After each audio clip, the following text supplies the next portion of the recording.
Once upon a time, in a bustling little village filled with chatty squirrels and merry rabbits, lived a peculiar creature named Danny. Danny was a double-faced person, meaning he had two faces, one that was always smiling and another that was always frowning. Many in the village found it quite curious how Danny managed such a thing. Danny's tale was known far and wide, for he used his two faces in a rather peculiar manner. The smiling face was reserved for whenever he wanted something from others, a favor or a treat. The frowning face made an appearance when he disliked something or someone. Unfortunately, this meant that the villagers found it rather difficult to trust double-faced Danny. One sunny morning, Danny saw Rosie, a lovely rabbit with the fluffiest tail, hopping around with a basket full of picnic snacks. His smiling face immediately took the lead, and he skipped merrily over to her. "Good morning, fabulous Rosie," beamed smiling Danny. "Might I join you for a delightful picnic?" Rosie, knowing Danny's reputation, was a little hesitant, but being the kind-hearted rabbit she was, she agreed.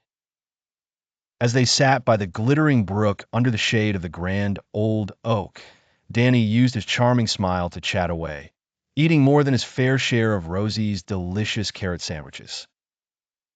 But just as Danny was about to munch on another sandwich, a gentle bluebird perched on a branch above suddenly sung a sweet tune, distracting him.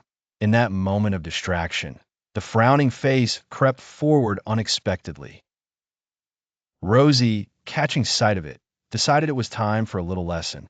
"Danny," Rosie said softly, "I've always noticed you switching your faces to get what you want. But do you know something? True friendship doesn't wear two faces. It's about being honest and kind, not just when you need something, but always." Danny was taken aback. No one had ever spoken to him about his two-faced antics so gently and sincerely. He had always thought he was clever, but he began to realize that cleverness wasn't as valuable as kindness. Over the next few days, Danny pondered Rosie's words.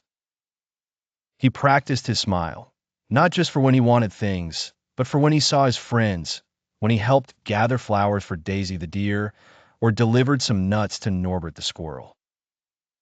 Slowly but surely, Danny found that using one happy face was much more rewarding than switching between two. The day eventually came when Danny bumped into Rosie again at the meadow. This time, his smile wasn't just part of an act, but genuine. Rosie was delighted to see the change and welcomed him with open paws. In time, double-faced Danny was known as Delightful Danny, a lovely friend to everyone in the village. And so it was Danny learned the wonderful magic of a single, honest face. The village buzzed with happiness, and Danny, with his earnest smile, lived happily ever after.